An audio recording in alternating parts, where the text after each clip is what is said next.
alive. Nice. Even if they patch him up, he's just going to turn into a zombie. Oh, hell yeah. So he says, I can't do anything.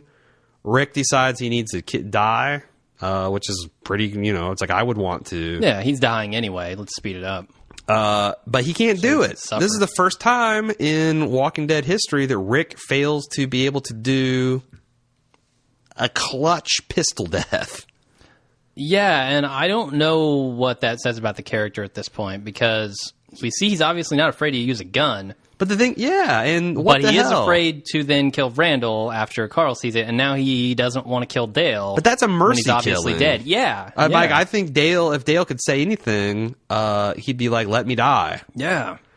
I did see on Reddit, and I kind of agreed a thread. It's like, I wish somebody had told, maybe even Andrea, instead of just crying and sobbing uselessly, she could say, I want you to know that we decided not to kill the boy.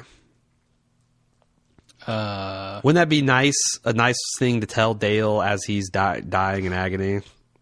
I guess. Yeah. Even if the next episode the kid dies anyway, which I don't know if that's true or not. But like that seems like that's something you should tell the old man before he shuffles off to mortal coil. Yeah, I'm sure he would have liked to hear that. The other thing about this scene that really struck me is the whole episode in general. You've got Dale, who is a character that we know does not want to be changed by this world. Refuses to lose his humanity, and tries to stop people from doing it as well. And now this is the world giving Dale a huge bitch slap, just saying, sorry, you don't belong in this world. And Shane is absolutely right several episodes ago when he tells him that, when he's stolen the guns. He tells Dale, you don't belong in this world. Yep. This is not the world for you. And now the world is telling him that. Yeah. I loved that part about this episode. That is a nice layer of meaning. It was basically the perfect way for his character to go out. Yeah, agreed. So we end with Daryl leaning down and whispering to his ear, in nomine Patri et Filii Spiritus Sancti. Yeah. Boom. Awesome Boondock Saints moment there. But, sorry, brother, bang, fade to black. Yeah. Dead Dale. So what do you think of the episode? Amazing. Amazing? Absolutely. I loved everything about it. Rated A to F. Can I do minuses? Yeah. A minus. Really? Because I could conceive of an episode that would be better. I mean, after all, is this on all of the action in this episode was perpetrated by one zombie. Is this on a Walking Dead scale, or is this on a all TV currently? A Walking Dead scale, this is an A+. This is the height of heights. So you're saying A minus. Best. You're saying A minus against all the TV out there. Yeah, this was well acted. The story, the plot was well executed. I didn't feel like any moments lulled or slowed down. Although we did see some, I got feedback that some people said the first half was slow. I don't know why they would say that. I mean, we've got Carl being super creepy and roaming around the woods and finding zombies. And I don't know. I think a lot of people are probably going to judge this because there is only one zombie in it. But I think if you could use a single zombie more effectively, show it to me, because I don't see it. This episode was so good. All right, what would you rate it? I would, on a Walking Dead scale, which is really the only scale worth. It's definitely an A. A. You think it was the best of the series? Because I do. Of the series? Yes, I think this was the best episode. No. The pilot's the best. Which pilot? The season 1 pilot? Of course. The pilot. Yeah. No, I think that's still the best episode of Walking Dead. Man, it's really good, but I don't know. Maybe it's just because Dale died, and I like to see Dale die. But I thought this was fantastic. Okay. All right, so that's all I got to do some spoilers. Or not spoilers, do some feedback. Before we do that, I have a couple things to do. First of all, I want to say I like how they use Randall in this episode to stir shit between the main group members, but they don't use him as a plot device. Like, he is not part of a plot himself, you know? And he's stirring controversy within this group, but it's not like Beth, where, oh my God, Beth is going to cut her wrists. Oh no, we don't give a fuck about Beth. We don't know who she is, right? Mm-hmm. That's what I'm saying. We don't know who Randall is. We don't give a fuck about this guy. I'm glad they didn't try to make us. Okay. They just used him to stir stuff up. Fair point. And then I got to do Zombie Kill of the Week. Obviously, it's Daryl for the only killing of the week, stabbing the walker in the head. And then Idiot Survivor of the Week, I have to give it to Dale for getting his guts ripped out. I mean, that's about as dumb as you can get, dying. All right, can't really disagree with that. All right. Although some people want to give it to Carl. He did the most. He did the most trying to get himself killed this week. That's true. Yeah. He's a kid. I don't really consider him an idiot, just a curious kid. Yeah. All right, ready for feedback? Definitely. So we got a little bit from, got 2 or 3 from last week that we didn't get to, or they missed a deadline, so we hit those real quick. Ken M from our Facebook site said, guys, as far as Randall knowing Maggie, I just assumed that he recognized Herschel as Maggie's dad. You buy that? Sure, I can buy that. Shit, man, I can barely remember anybody. He did say he knew her dad. Oh, did he? In that episode, yeah. Okay, well, then there you go. Good catch. Kevin B says, hey, guys, if Lori dies, I'm grilling up some fajitas and lining up tequila shots for your Tex-Mex Lori's Dead party, which is a reference to her last cast. Mm-hmm. To continue Star Wars prequel comparisons that you've mentioned a few times, I think Walking Dead suffers from being okay when it could be great, just like the Star Wars prequels, in my humble opinion. You don't have to be humble about that. That's a solid opinion. Oh, yeah, that's a pretty widespread one. I'm going to stick with the show, but I'm treating this season as a mulligan, and I'm hoping for significant improvement in Season 2. I thought the Tarantino-esque POV trunk shot was good, and he mentioned he just rewatched Jackie Brown over the weekend, and yep, that shot is in the movie. But later in the episode, when they had the POV shot show Randall being dragged and picked up by Rick, all I could think of was a shovel cam from Breaking Bad. They crossed the line from homage to rip-off at that point, I think. Regarding British accents, rewatch the first scene of Maggie and Laurie. The actress who plays Maggie slips into limey territory in her first few lines. She's an American who grew up in the UK and spoke with a pretty heavy accent when her and Stephen Yeun were on Walking Dead. Is it Yeun? On Talking Dead, yeah, I saw that. How do you pronounce his name? I would say Yeun. It's not Yin? Don't know. Obviously, I am horrible at pronouncing names, so if anyone's got a definitive, let me know. I didn't get to see that on The Talking Dead, so... Matt from Reno, Nevada, the biggest little city in the United States, says the first thing is he wants to talk about the whole CDC issue and what's whispered to Rick. Okay. And it's something we talk about every week. Every episode.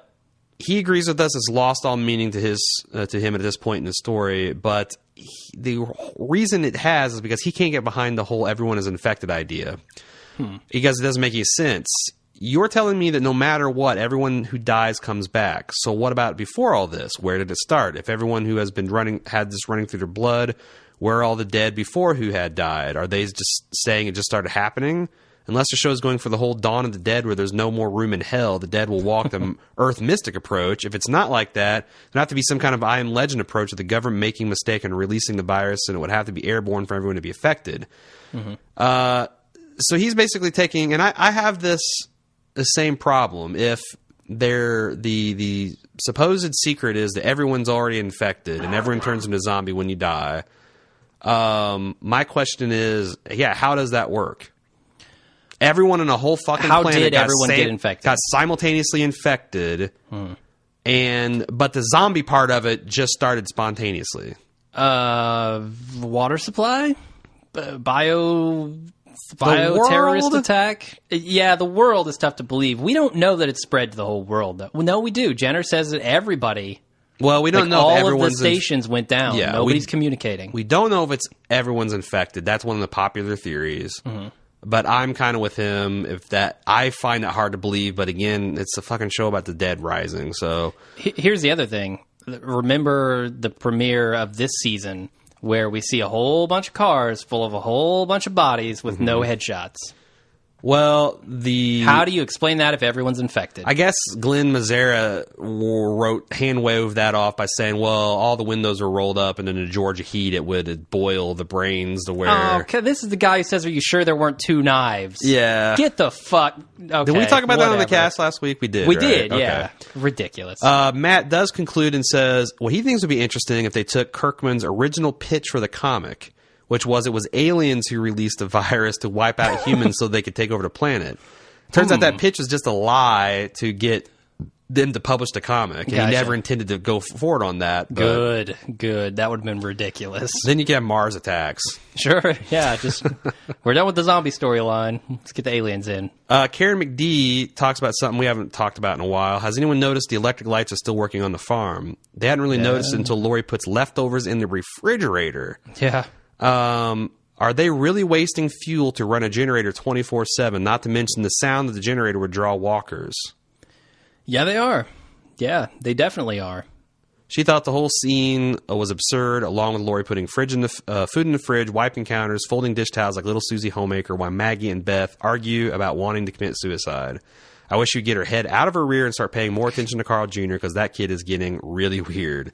Yeah, if you're going to be Susie Homemaker, watch your goddamn kid. Good point.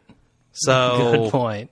I don't know. Especially now that Dale, the lookout, is dead. You want to get sexist, Lori? Watch your goddamn kid. They're sexist for you. Yeah. Jesus.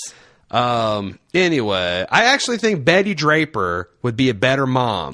Because one thing, if you got to say Betty's good at one thing, it's telling kids to go to their fucking room. Yes, she is. Carl would have severe mental problems. Slightest infraction, go to your room.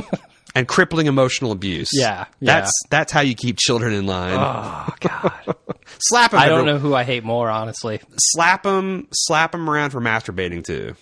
The second you catch them doing that stuff, they need a beating. Yep.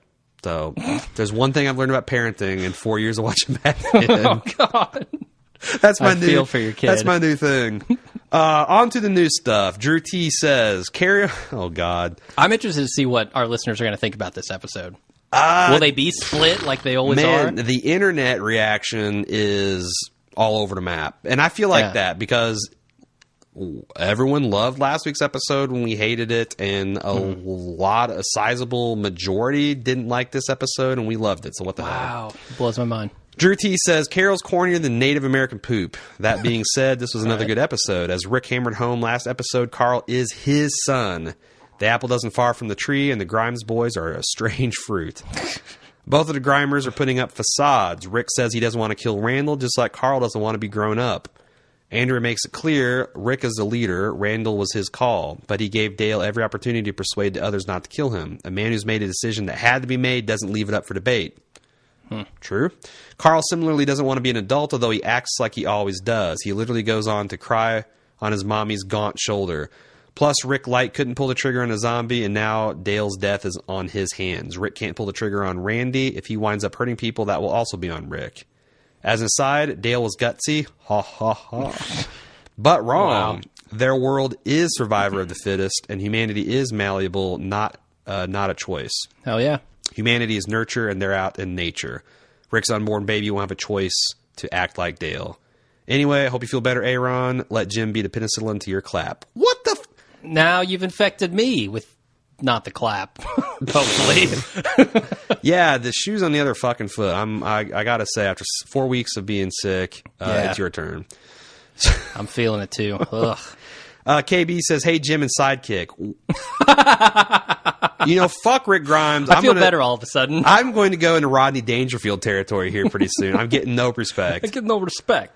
Wow, that's pretty good, Jim. Thank you. And we'll have to have Rodney open the cast for us next week. Yeah.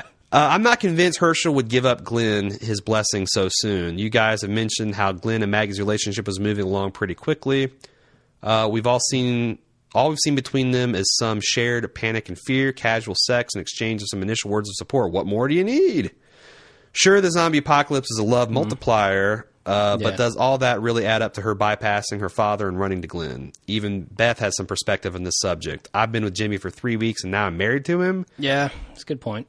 If you want to argue their level of attachment is plausible, how has Herschel been convinced of that? The only serious interaction between Glenn and Herschel came at the bar shootout when Glenn got all yellow on them. I wonder... Nah, I don't... Do you think racist, Maggie and Herschel talk about their feelings at all? I get the feeling that they don't. No. Herschel doesn't talk to anybody about that. No. So I don't know how he got wind or how he changed his mind. He goes, whereas I could accept Glaggy as a cray-cray fling, the show is now telling us to take them seriously. I'll go along, but they didn't really build it. I don't know. I don't. Out of the many weird, fractured plot lines, I've always been a fan of the Glenn and Maggie thing, and maybe because I really am a big Glenn fan. Yeah, and I feel that Maggie suits him. Well, I think that has a lot to do with the chemistry of the actors, because on screen they have a good chemistry, I think. Right. So it kind of makes me feel like they're more attached than maybe the story has portrayed. Right.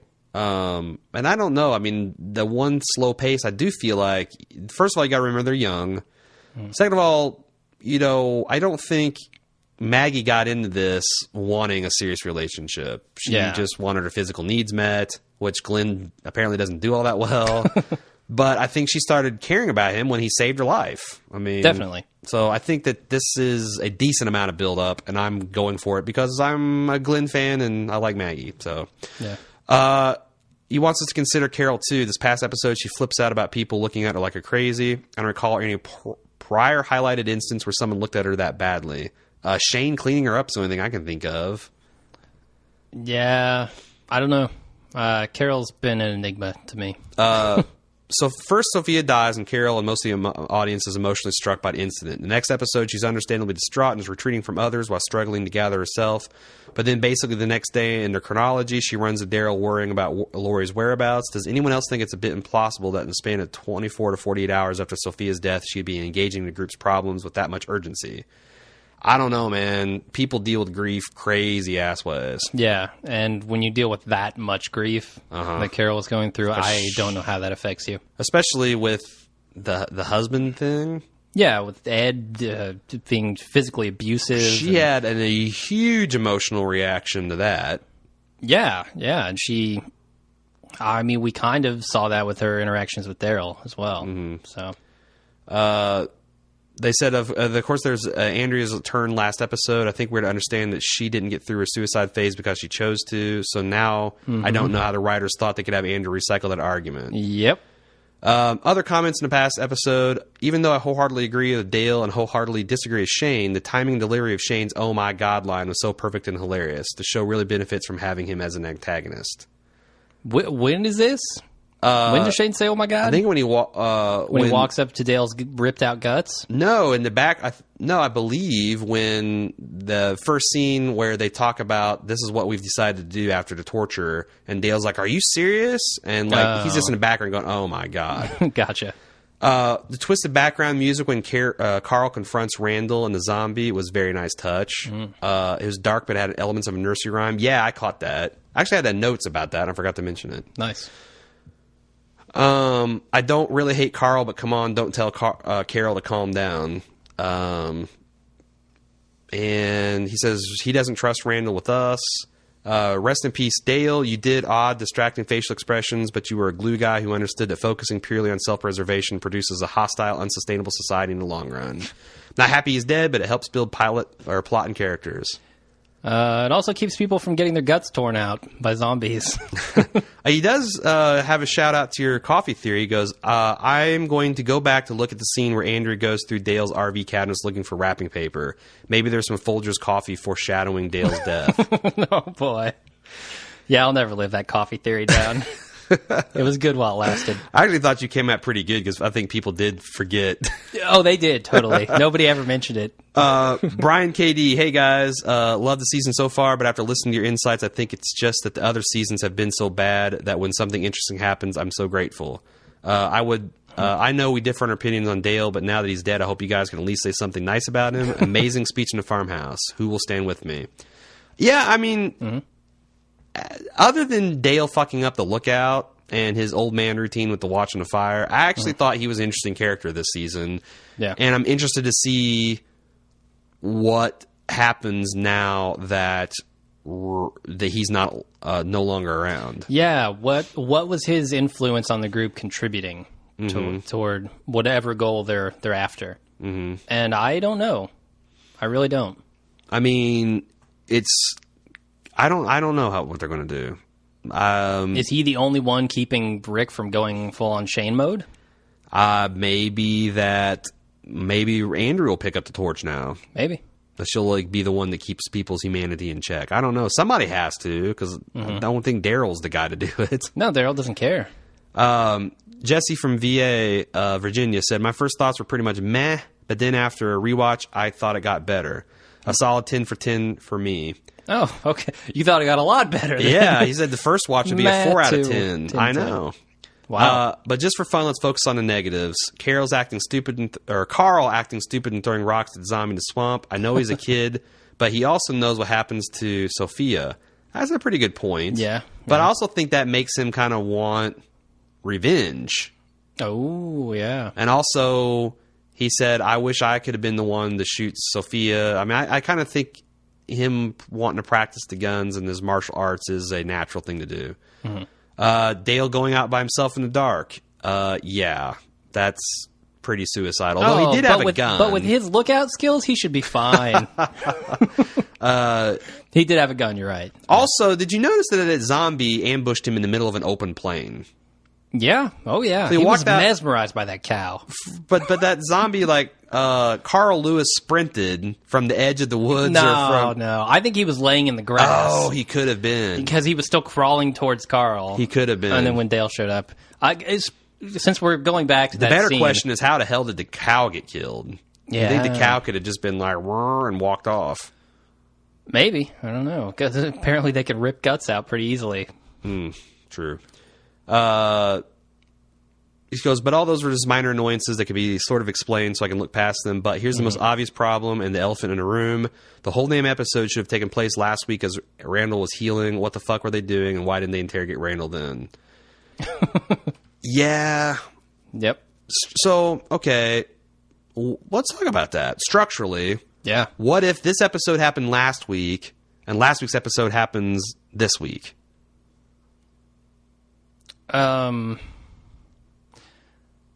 So the only real developments we had were with Shane and Rick last week, right? Like, those were the major things. Mm-hmm. None of that really came into too much of play here, because Shane was doing the thing that Shane always does, as far as his opinions on Randall. Rick was doing what he was doing. I don't know that would have changed anything, and it might have worked better to just say, hey, this kid is hurt. We're going to interrogate him while he's hurt, not drag him out here because he's better now a week later. That doesn't make any sense. Right. I don't know. I thought it would play better because... So they interrogate the kid. They find out he's a threat. They decide to kill him. Carl finds him. We can't kill him. Then Rick comes with the crazy idea to take him 18 miles out. They do that episode. Gotcha, yeah. Then after that, and they end up taking him back. Mm-hmm. Then Shane's really like, what the fuck? I kind of almost wonder, because remember we were talking to Taylor from the Justified cast, and he talked about how they swapped the episode order because it just made more sense, and it made such a huge difference in the season 2. It's like, I feel like, man, if I was doing a Walking Dead apocalypse cut, I would love to flip that around and edit it to where it makes sense. Yeah, because you'd have to fix this idea that Rick would save this kid and then immediately want to kill him. Yeah. You'd have to fix that part of it, but I think other than that, it works. Right. Well, better. I mean, you open up with the interrogation, and you find out that he's this bad dude, and then they decide to kill him. The scene for Daryl, yeah. But it doesn't work, so then he decides to spare him. Yeah. Anyway. I think that would have worked better. Paradox Zombie said, I totally did not expect Daryl's death so suddenly and somewhat randomly being killed by a stray walker. If you can believe it, I wanted this season to end with Dale killing Shane, being pushed to his extreme by Shane's actions and culminating the threat that he could not carry out when he put Shane in his sights in the woods. This death seemed pointless, even tacked on to an otherwise unrelated episode. Oh, man. I think I explained why it's not. However, on second viewing, I noticed that this truly was a Dale extravaganza. I have no interest in another episode arguing about Randall and didn't care about the plot until I realized Dale was taking center stage. All right. He goes, I was with you guys when you talked about how Dale had become a bitchy gossip queen and that he was repeatedly sabotaging the group by taking the guns and keeping the RV out of commission. But in one episode, my opinion was completely blown to pieces. Yes, Dale has been idealistic and impractical, but in many ways, he has only taken that posture as devil's advocate to the radically opposite views of Shane. Yeah. And while talking behind people's backs and playing nanny to everyone doesn't win over many fans, Dale showed in this episode how important that role is. Dale is the conscience of the group and also the self-consciousness, both of which represent humanity over our base animal nature. Absolutely, man. Couldn't say any better. I'm struck by how many people on second viewing are going, whoa, I didn't realize how good this was. Right. It's like 4 out of 10, 10 out of 10. My reaction usually, I like it better, especially if an episode's bad. I like it better the first time, and then the second time, I was like, oh, God. And I was worried that I wouldn't like it as well, but honestly, when I started taking the detailed notes on the second one, I liked it even more. Yeah, that's the way we kind of do it. We watch through one time just to feel the episode, and then the second time through, we take notes. Robert from Illinois says, I think I've discovered the Walking Dead writing formula. The show will meander for about 2/3 of an episode, usually filled with conversations and themes that have been discussed and beaten to death before. And then at the end, the show picks up steam and has this nice ending that people say, whoa, that was awesome. Yeah. Kind of reminds me of my high school years where I would goof off and slack around for most of the term, and then at the end come out strong and have a good final and do extra credit and eke out a B. Hell yeah. I was the same way. Except for I didn't reverse. I pushed and pushed until I thought I had a comfortable lead, and then I'd slack. Oh. See, I never did homework. Never. I didn't either. And then I aced my tests. Yeah. Because I would listen in class. I don't need to practice this shit. It's too easy, right, Keep going. Anyway, it kind of reminds me... Wait, I already talked about that. The show has to realize that there are 43 or so minutes of program. You can't depend on the money shot. His impressions on the episode. I will say that the pacing, by and large, could be more even throughout an episode. Well, they tried that last episode, right? They had Rick and Shane battling out at the beginning, and then... Yeah, but the thing is, the farm scenes in between were just bad. If I was doing an apocalypse cut, I would cut all that shit out. Yeah. It's just nothing but the scene at the municipal building or compound. Let's do that, man. That's our summer project. We're going to make the apocalypse cut this year. All right. We're going to make the badass Walking Dead cut that should be. Definitely. Don't hold us to that because we probably won't do it, but that's our... 100% set in stone, man. I've never seen Jim's eyes bigger than they are right now. You're promising what? I thought Dale's argument was wrong and poorly crafted. He kept on going about the humanity and soul of the group for wanting to kill Randall, but what he didn't say, or anyone else say for that matter, or why didn't anyone speak up and say, hey, why in the hell did we bring him back to the farm in the first place? The xenophobic group who doesn't trust anybody sure made me scratch my head when they bring in a total stranger. They freak out and then they can't trust him and must rid themselves of him. Beta Rick to the max. Then he's got a spoiler discussion, which we're going to skip to the spoiler section. Michael M. says, I like this episode a lot. Dale stood for something pretty important, even if he portrayed it in his very weak, tedious way. I think his passing is symbolic of the passing of traditional justice. The evil loosed upon the world has killed it off both figuratively and literally. I also like how the title is used in a more interesting resolution. Judge, jury, and executioner typically implies one omnipotent deity. In this episode, the three components were all different. Rick as judge, group as jury, and Daryl as executioner. Did you guys notice that Carl entered the barn exactly as Sophia exited it? He had the same stilted, lurching step. Transposing Randall with Carl was brilliant. I like the story's technique of showing that evil can enter at any moment through any door. Carl let the evil in while the group struggled with the moral decision that they thought would keep it out. It's a pretty good insight. I like it. I don't see how Rick can continue on as leader after this latest act of indecision. Yeah, good point. We got 2 episodes to see how the group coalesces around Rick. Maybe it doesn't. Maybe it doesn't. And Daryl, I could see Daryl going his own way. I could see Shane going his own way. I don't know if this group's even going to be together. I can't wait for the season wrap-up cast, assuming they don't completely fuck it up, because I think there's going to be a lot of interesting discussion about what happens next. Yeah. Tom in West Virginia. 2 weeks ago, I poured out my heart in verse, noting the relative strengths and weaknesses of AMC and their desire to show boobs. One short week later, after listening to the beautiful haiku of another nice listener, you noted my work a week earlier and said, "That wasn't that from Ted K?" Hey, thanks. And to set the record straight, a quick haiku entitled "Dissed" by Tom in West Virginia. Dissed? Like, oh, you just got dissed? You got dissed. All right. Poetic beauty, oak felled by icy weight. Name is Tom, not Ted. And again, it's a proper haiku. He's got the nature element in it. Yep. Sorry, Tom. I'm sorry. Yep. Now we know. Now we know. It's just that Ted does so much other fantastic fucking work on the Justified cast. And we have so many Teds and Toms. And you got this badass poem. I got all the badass mixed up. Yep. I beta ricked you. I'm sorry. I'll try to be more decisive and Shane like next week. Dan W. Okay, I just watched Sunday night's episode. What is with Lori? Last week, she's a spokesperson for the typical 50s stay-at-home housewife. This week, she can't even watch her brat kid. Carl's wandering around unsupervised, stealing from Daryl's saddlebag. He's off in the woods tormenting walkers and then free to follow the men to the barn and ruin a perfectly justified execution. Carl, what a little shit. He is as stupid as his mother, and Rick proves to be a total pussy in this episode. Wow, harsh words Woo! for Rick and Lori. Dan W's not having any of this shit. No, he's all over the Grimes this week. Dale, well, Dale's not the Dale of the comic book. He had to go, and holy crap, I'm glad he's gone from the show. Daryl continues to be my hero on The Walking Dead. Yes, the group is broken, and it's broken bad. I see what you did there, Dan. So I do want to say that I think Dale dying is good, because I talked a couple weeks ago about how they need to kill off some of these recurring bullshit arguments. Killing Dale is one of them. So I feel like now savage nature versus humanity, that is a resolved issue for this group. And now we're going to see how giving in to the savagery is going to affect it. Yeah. That's what I'm hoping. Now they can just kill off one of Shane, Lori, Rick. The other bullshit that I want to hear about is going to be gone. Yeah, the three-way there. Yeah, I never want to hear about that again. Agreed. Hey, Jim and Aaron. Sorry, this is actually a justified one that I threw in there. Get it out of here. Sorry. Frackin' Toaster wrote in, what an episode. I thought it was really rich of Lori to say that they can't risk anyone's life to banish Randall, while it's perfectly okay for Glenn to risk his life to get her magazines and a morning after pill. Yeah, no kidding. Creepy Carl was really creepy. Did you notice he had a Spider-Man moment there at the end? Spider-Man moment. If only he had shot the walker. With great power comes great responsibility. I didn't pay much attention in Spider-Man movies. Really? No. No. I didn't even see 3.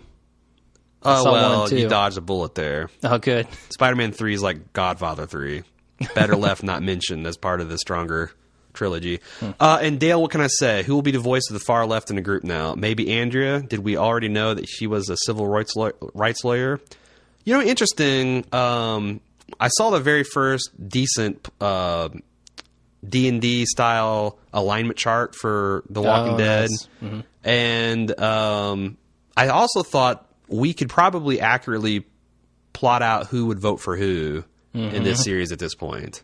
Like, I kind of know who would vote along party lines and who would vote independent and who would not vote. Like, Carol would not vote. She'd stay at home. Yep.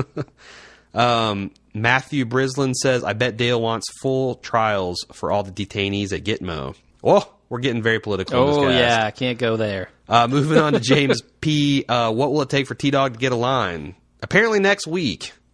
Because we were watching some previews and he actually has a speaking spoilers, line. Man. Oh, come on. T-Dog's going to get a line? Spoilers. No, as he's getting ripped apart by a walker. Yeah, sure. That's all the feedback we got. You got anything else you want to say in the last minute before we get kicked to spoilers?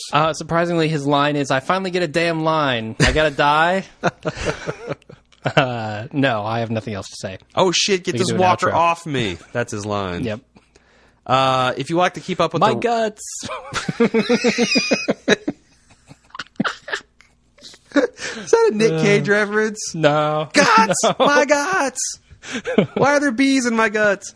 Outro. God damn it. If you'd like to keep up with the rest of what Jim and I are doing, as well as our new cast, the Night's Watch about Game of Thrones, you can find that at baldmove.com. Please leave us feedback about this cast at watchingdead@baldmove.com. You can follow us at facebook.com/baldmove or tweet at Jim at Twitter @baldmove. And to support our cast, there's 3 ways you can do it. Number 1, you like discussing The Walking Dead with your friends, mention Watching Dead. Get them in on the podcast. Yeah. You can also, if you haven't already, give us a positive review on iTunes and subscribe to our cast. That helps all kinds of stuff, really. Helps people find us on iTunes. It actually improves our internet search ranking. So when you Google for us, it does all kinds of good stuff. And it's easy. It's easy, yeah. You don't even have to write a review. Just give us a decent one. Punch stars higher than 3, let's say. Okay. Sure. Or to 1 stars. I think it's all about the velocity and heat anyway. So love us, hate us, I don't give a shit. Just review us. And also, if you want to help us out paying for our bandwidth fees and helping us keep our servers going, you can use our affiliate link, amazon.baldmove.com. Again, if you're going to shop on Amazon, use our link, amazon.baldmove.com. It costs you nothing. It gives us a little pennies per transaction. It doesn't cost you anything more shipping. It just helps us out. Gives love.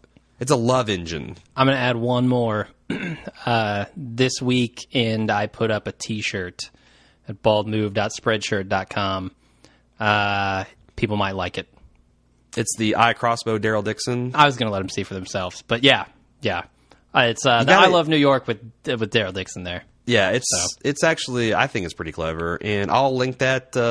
I didn't know you're going live with that. I'll link that in the show notes and throw it up on Facebook. Yeah, we'll have some variations on it pretty soon, hopefully. We've actually got a lot of interesting T-shirt ideas, so you'll be seeing more of that if you've been wanting some Bald Move merchandise. Yeah, I'm curious how many people would be interested in like some kitschy T-shirts, Right. I don't know. We'll find out. We will. So, that's all I've got. All right. Well, then next week's episode is going to be called Better Angels. And until then, I'm Jim. And I'm Aaron. See you in the spoiler section.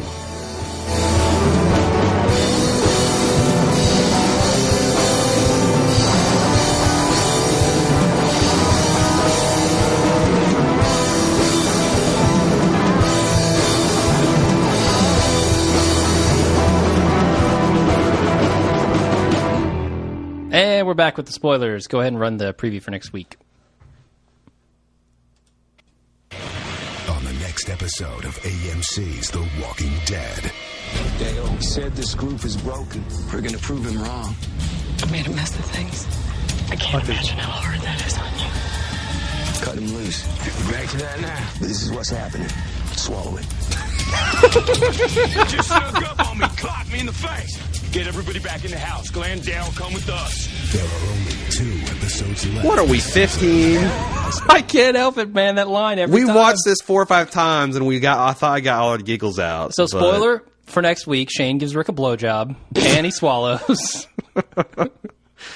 That was not Beta Rick. That was some Alpha Rick. That was Alpha Rick. Yeah. Yeah. I don't know. We see her trying to make nice with Shane. Mm-hmm. We also see Shane stumbling out of the woods saying, "The guy jumped me and beat me in the face." Do you think that he's going to kill Randall out in the woods and try to claim like he didn't? I don't know, man. I mean, they've got people chopping heads off of bodies, and yeah, we see lots of zombies. I've got a script synopsis for episode 12. You want to hear it? Yeah, well, this is the spoiler section. Time to do it. So the episode begins with Dale's funeral. Rick makes a speech, intercut with Andrea, Daryl, Shane, and T-Dog killing some random walkers in a field. The funeral ends with Rick saying that the group needs to set aside their differences and pull together in honor of Dale. Herschel allows everybody to move in the house. Rick decides to let Randall loose instead. He lets Randall loose instead of killing him, just like he originally planned. Shane gets pissed, but Rick says it's his decision and Shane needs to swallow it. It's the decision that he's swallowing. Never mind. Yes. Later, Carol reveals to Shane that he done fucked up, and the story, he stole Daryl's gun as well as released a walker from the swamp, but asked him not to tell anybody. While Shane is building a lookout platform, Lori comes to talk to him, and she thanks him for everything he's done, and says he's truly sorry for all the crap that happened between them. Shane asks Rick that he and Daryl be allowed to go dump Randall, but Rick refuses. Shane then tells Rick about what Carl did and gives him Daryl's gun. So Rick and them have a talk. Shane sneaks off with the kid into the shed and releases Randall. They secretly leave the farm and take off in the woods together. Shane tells the kid that he wants to join the group and asks Randall where it is. He tells Shane that they have a camp on the highway 5 miles away. Shane then proceeds to snap his neck. Oh, snap! Oh, interesting plan, Shane. Well, I called it. Yeah. And Shane's finding out where the other group is to go presumably take them out. Yeah. Preemptive strike. The group discovers Randall's gone and gets all panicky. Suddenly, a bloody Shane appears. He says that Randall knocked him out and escaped, and that he tried to run after him. The two pairs head out to look for Randall. Glenn and Daryl, and Rick and Shane. Daryl uses epic tracking skills to deduce that Randall and Shane actually walked together and had a scuffle near the tree with Shane's blood on it. Then a zombie Randall appears. Daryl misses with his crossbow. There's a fight. Glenn takes out Randall. Daryl uses his epic Sherlock skills to deduce that Randall was killed by a broken neck and zombified in spite of having no bite marks. Whoa. Nice. Shane and Rick, meanwhile, arrive in a field. We talked about this. They have an epic confrontation. As Shane is lowering his gun, Rick stabs him in the chest, killing him. Carl appears, having left the farm looking for them, and sees Shane rising from the dead while Rick's back is turned. He shoots Shane in the head, attracting a nearby group of walkers. Rick and Carl stand over Shane's corpse, oblivious to the huge horde of walkers approaching the farm from the woods. End episode. Holy fuck! Sounds like a good episode, man. Yeah, it does. You're telling me that that's not the season finale? Holy hell. That's... What are they going to do in the finale? I don't know. Again, that's the synopsis I've gotten, and it jives with the stuff that we saw in that episode. According to one of our listeners who writes these massive synopsis, we're going to see Michonne at the end of the season. Yeah, and they have to get the hell off the farm. I mean, this is the... Yeah. This is the horde of walkers that they've always feared, and they've been dicking around and not building defenses and doing anything to prepare for it, so they're going to have to flee. Yeah. And they're going to meet up with Michonne, presumably at the prison, you know. That's going to be a cool moment when Michonne rolls up, hopefully dragging a couple zombies. Interesting. We have a couple of spoiler feedback. Matt from Reno, Nevada... he actually double dipped on here. He had the one spoiler, one non. In your last episode, 18 Miles Out, you referred to the governor being really disturbing and having fish tanks filled with dead heads, watching them like TV. Later on, before he attacks the prison, if I remember right, he had his daughter, who is a walker, chained up and is feeding her. He proceeds to rip out all of her teeth and full-on open-mouth kisses her. I don't know about you, but that's 100 times worse than the heads in the tanks. Holy shit. There's no way they can do that on television, though, can they? On AMC? No. I forgot about they that. can't even. They had to show side boob. They couldn't even show Maggie's boob. They're not going to show a dude kissing his daughter with ripped out teeth. A zombie daughter. Zombie daughter with ripped. That's fucked up, man. Yeah. I can't think of much more fucked up things, honestly. Let's see. Also, we all hope that Lori dies sooner or later. Depending on how long they drag the prison story on the show, Lori is killed during the end of it. While the prison gets ran over by the governor, the survivors are trying to escape. Lori is carrying a newborn baby and is shot in the back and drops dead on the baby, suffocating it, all while Rick and Carol watch. Or Carl watch, helpless to do anything. Why were they helpless to do something? Because they're being attacked. The whole prison's being overran by these gun thugs. And also, my interpretation was that the shotgun blast killed them both. She's kind of like holding it against her chest, and like she gets almost ripped in half by his gunfire. If she suffocates, they've got 7 minutes after it dies to try to revive it anyway. It's not like its heart has gone bad. What the fuck? Before are you brain talking damage. About? This is a newborn baby we're talking about. Well, yeah, that probably changes it. Dropping on the head. I think it's done. Dunzo. And last, you two talked about Rick getting his hand cut off by the governor. I read an interview with Kirkman who said he still kicks himself for ever doing that in a comic, and if he had a chance, he'd never do that again. So seeing that Kirkman is part of the creative team for the show, this is kind of a second chance at that, and most likely it won't be happening. Great point. Yeah. Because it does limit Rick a bit. Oh, certainly. One-handed Rick. Although it'd be cool if he went total Ash and got like the chainsaw mounted to Yeah, it. that's what I was thinking.